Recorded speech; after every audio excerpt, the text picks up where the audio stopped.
আসসালামু আলাইকুম রহমতুল্লাহি বারাকাতু। কথা বলছিলাম স্পাউস ভিসার রিকোয়ারমেন্ট নিয়ে। এই পর্যায়ে কথা বলবো যে স্পাউস ভিসায় যে যখন ব্রিটিশ সিটিজেন বা সেটেল পারসন আপনার আউটসাইড লন্ডন থাকে, আউটসাইড ইউকে থাকেন, রিটার্নিং রেসিডেন্ট, ওভারসিজ থাকেন, মনে করেন এবং এখানে তার স্পাউস নিয়ে আসতে চান, তখন কী কী ক্রাইটেরিয়া তার ইনকামের মেনটেন্যান্স রিকোয়ারমেন্ট। মনে করেন যে একজন ব্রিটিশ সিটিজেন বাংলাদেশে আসেন, থাকেন, কাজকর্ম করেন, তার 3-4 বছর পরে মনে হলো যে উনি দেশে ব্রিটেনে চলে আসবেন বউ বাচ্চা নিয়ে, তখন তার মেনটেন্যান্স ক্রাইটেরিয়া কী হবে? কারণ তার ব্রিটেনে তো কাজ নাই, বাংলাদেশে তার কাজ রয়েছে, ব্যবসা রয়েছে, সেই ক্ষেত্রেও আপনার রিকোয়ারমেন্ট রয়েছে। মেনটেন্যান্স ক্রাইটেরিয়া 29,000 ফুলফিল করতে হবে।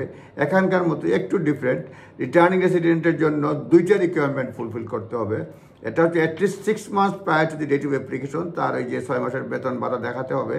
এই 29,000 মানে ইয়ারলি যেটা সেই ধরনের, সেটা ফুলফিল করতে হবে। Applicant partner must be in employment at the date of application and have been with the same employer at least 6 months prior to the date of application. Second যেটা হচ্ছে applicant partner must also have a confirmed offer of salaried or non-salaried employment in the UK starting within 3 months of their return এবং employment contract দিতে হবে। অর্থাৎ ওনার 6 মাসের জন্য বাংলাদেশে যে ব্যাঙ্ক স্টেটমেন্ট, পে স্লিপ, এগুলি কন্টিনিউড পেমেন্ট দিতে হবে, এতে টাইট ডেট অফ অ্যাপ্লিকেশন জব থাকতে হবে। আর আরেকটা সেকেন্ড ক্রাইটেরিয়া অ্যাডিশনাল যেটা রয়েছে, যে এখানে আসার পরে একই বেতনের ক্রাইটেরিয়ায় উনি স্যালারি মানে বেতন 3 মাসের মধ্যেই, আসার 3 মাসের মধ্যেই উনি জব স্টার্ট করবেন, এই এমপ্লয়মেন্ট অফার এবং কন্ট্রাক্ট এগুলো দিতে হবে, তাহলে উনি ক্রাইটেরিয়া ফুলফিল করবেন। আরও অনেক ক্রাইটেরিয়া আছে, নিজ দায়িত্বে দেখে নেবেন।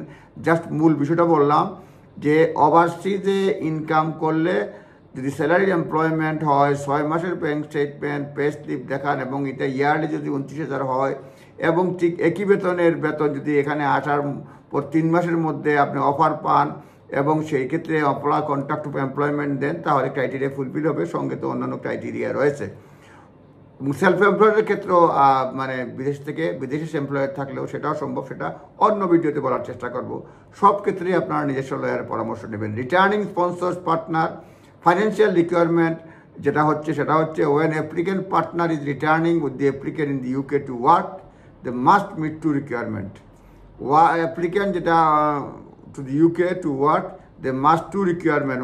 যেটা হচ্ছে যে একটা হচ্ছে applicant have been employed at the date of application and have been the same employer for at least 6 months prior to the date of application. Second হচ্ছে applicant partner must also have confirm offer of salaried or non-salaried employment in the UK starting within 3 months of their return. Both current employment and prospective employment must have a gross annual salary or income which equals or exceeds the level relied upon the applicant.